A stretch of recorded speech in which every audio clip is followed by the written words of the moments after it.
Well, many thanks for joining us on the program. I am Folashade Ogurinde. In the past 1 week, events in Nigeria's business sector will shape the country's economic landscape for the next 1 year. Recently, the Minister of Finance and National Planning, Zainab Ahmed, disclosed that government can no longer sustain petrol subsidy payments, which currently stands at about 250 billion naira monthly, adding that palliative of 5,000 naira will be given to 40 million poor Nigerians. Now confirming this, the Group Managing Director of Nigeria National Petroleum Corporation, NNPC, Mele Kyari, announced on Wednesday that petrol could cost as much as 314 naira from February 2022. On the other hand, while Nigeria's capital inflow crashed by 80%, trade deficit declined by $340 million in July 2021. On the outcome of CBN's Monetary Policy Committee meeting, all parameters were sustained as the MPC held interest rate at 11.5%. To deliberate more on this development, I'm joined now by Paul Alaje, a senior economist and partner at SPM Professionals. Thank you very much for joining us on the program. Now, the argument on whether or not fuel subsidy payment be stopped has dragged on for a while now. Where do you stand on the matter? Well, when you look at how much Nigeria pays for fuel subsidy, you know that it's now a bottleneck on the economy. It is not just now that it is bottleneck. It's been a major challenge for Nigeria to keep paying subsidy. I will also not say that we should remove subsidy overnight, because when you do that, you are going to throw more and more people into abject poverty as the quality of money in their hands become reduced. So one thing government over the years has been running for is to provide that quality palliative that will mitigate the suffering that will be induced by, say, removal of subsidy. And when you look at gas 3-4 months ago was about 3,500 to 4,200. Today, to fill 12.5 kg of gas for domestic consumption, that's for cooking and what have you, it's over 10,000 naira. When you say forces of demand and supply to adjudicate price to determine what people will consume, I am afraid, because there are no effective supply side, demand continues to grow with population, but the supply to ensure that the supply also has forces, to meet the demand becomes a challenge. So if government says it wants to reduce, it wants to remove subsidy, it simply means that when you look at national income equation, the component that government is responsible for will now be going directly to household and firms, which is out for household and industry to take responsibility and ensure that they make an investment, I beg your pardon, to take responsibility and ensure that they pay directly. That will put burden on prices. Inflation, whether official or unofficial, will skyrocket, and it will have negative impact, on the entire economy. And I think government should think twice. There is argument that government want to give 5,000 naira to about 30 to 40 million Nigerians. And I laugh. When you look at what is reported that we are giving our subsidy today, it's above 1 trillion naira. If government says it wants to give that amount, you may want to do the math. 5,000 naira. If I have support and people viewing us right now, 5,000 naira times 40 million people, or go for the average, 35 million people that you want to give for a month, and you want to do that for 6 months or 1 year, you really have not solved the problem. Because when you remove the 5,000 at the end of the day, which of course will not even solve the problem in the first instance, because you now need to know how do you determine people that have access to the money, another kettle of fish. Is it going to be shared by political party? Is it going to be shared by some state? Is it going to be shared? How do you assess? How many Nigerians have access to bank accounts?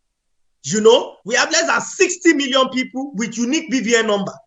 So the minister is saying it's going to be strictly by a transfer into the account. How many people have BVN?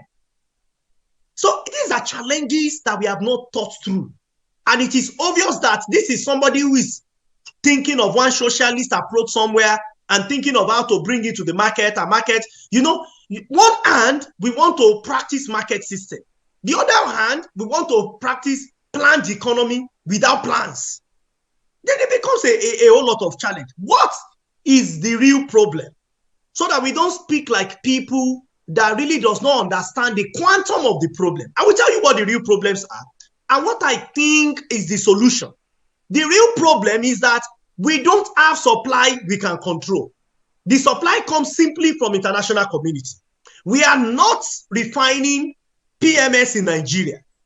The moment we start refining PMS in Nigeria and licenses or output is not coming from one area, then we can be talking of supply. Until that time, when only whatever we import, and you know that because of exchange rate disparities, the price continues to go up. People have said, don't worry, once we remove subsidy, Nigeria will suddenly become better. I heard that in the 90s. I heard it in the 2000s. I'm hearing the same story. What has changed? So for me, for you to remove subsidy, something is important. You must make sure we create a domestic supply, which will be evident in refinery. Call it Dangote refinery, call it the 4 federal government refinery, call it modular refinery. This refinery must be sufficient enough to meet our current demand.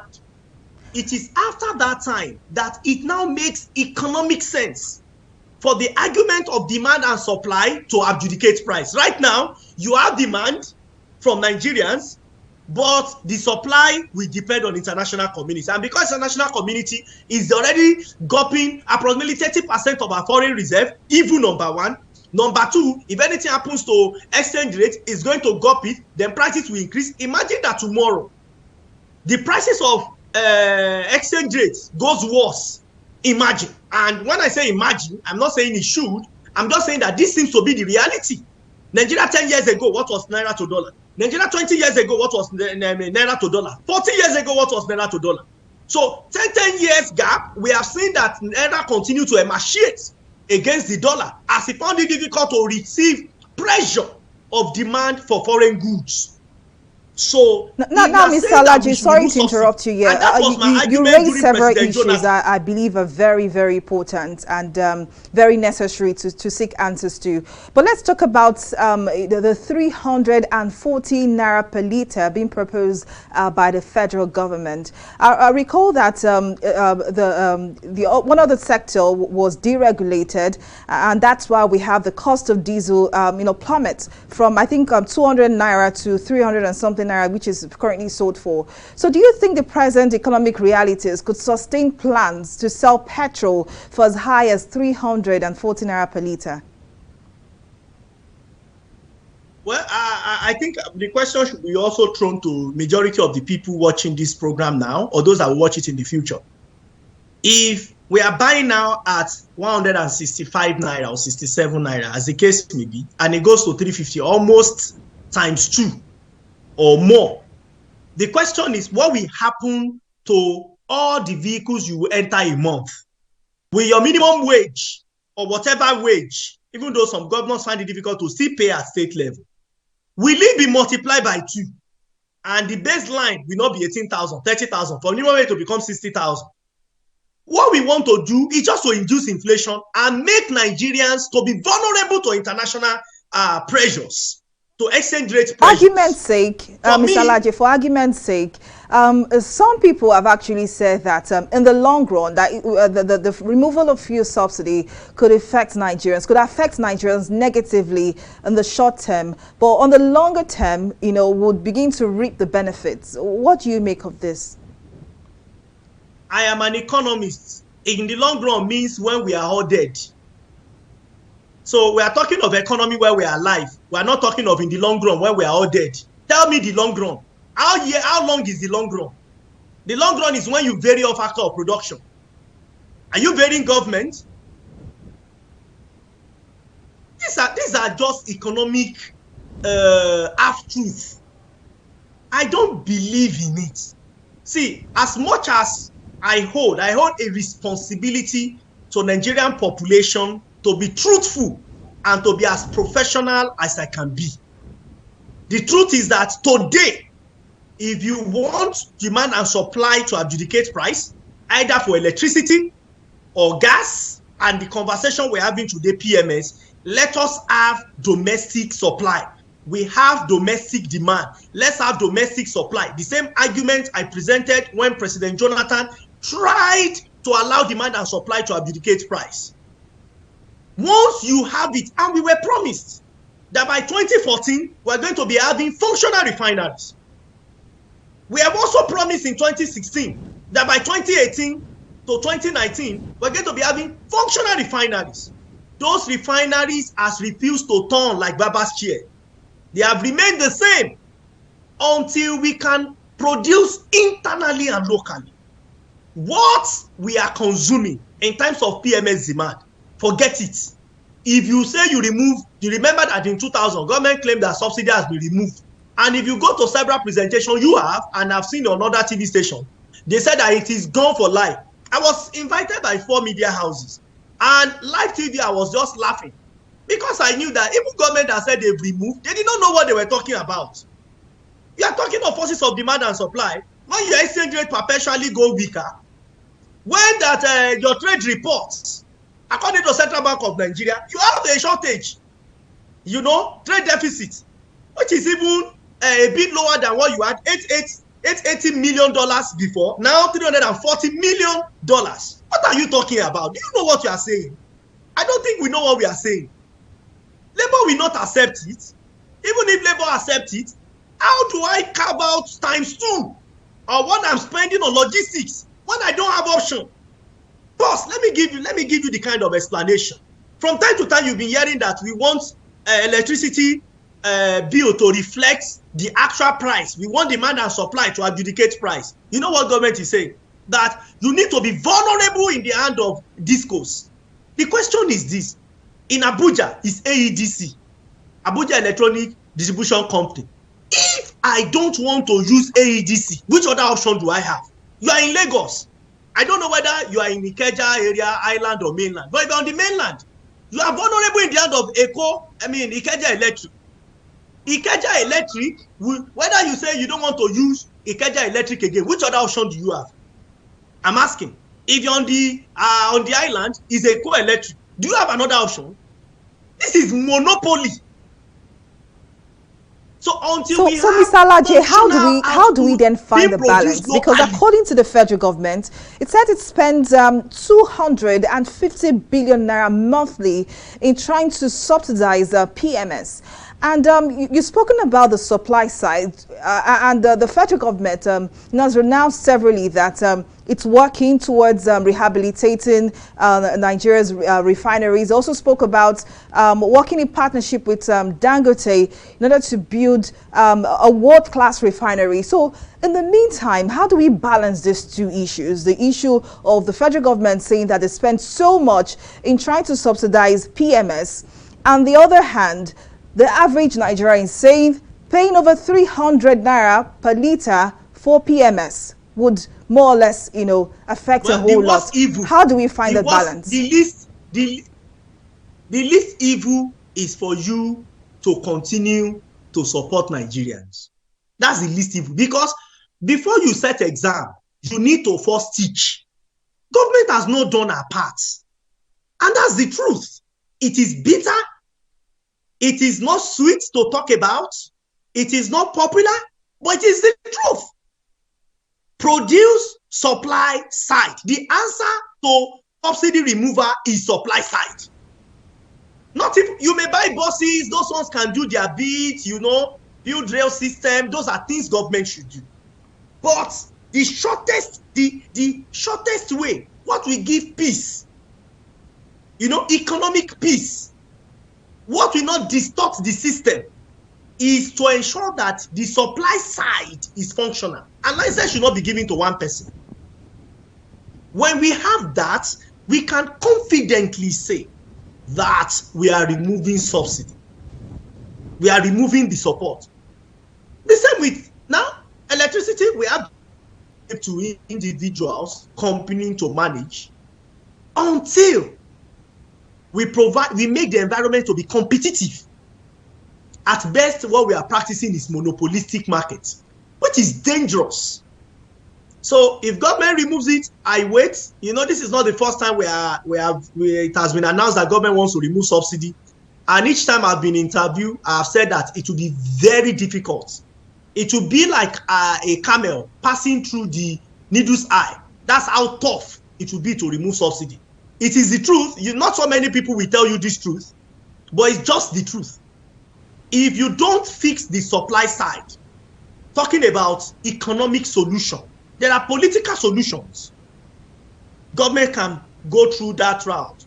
But economic solution is fix the supply side. Government is spending young people. What is the math in a month? So the challenges are there, but government need to quickly, we've said they are doing that, but the result is yet to be out. Partner with more private sector, even those that don't have half of the capacity or a quarter of the capacity of what Dangote refinery is doing. Set up more modular refineries. We can do 20, we can do 40. Even 50 modular refineries. Let the supply side be sorted. Once you can produce output that is equivalent or more than what we are consuming locally daily in terms of output, that time, nobody will talk about subsidy again. Because this subsidy removal will cause a lot of distortion in the system. And it will always come back when the distortion becomes more and more unbearable for federal government of Nigeria.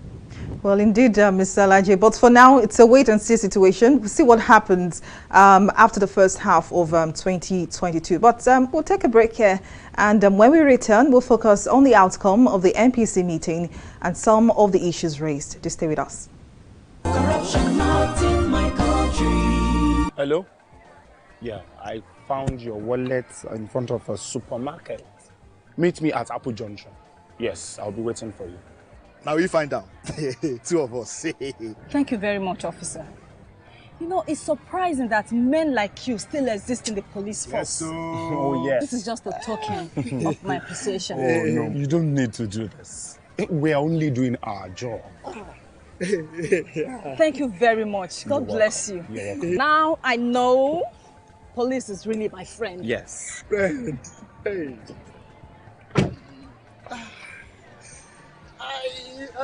Which came up with this one? I don't understand.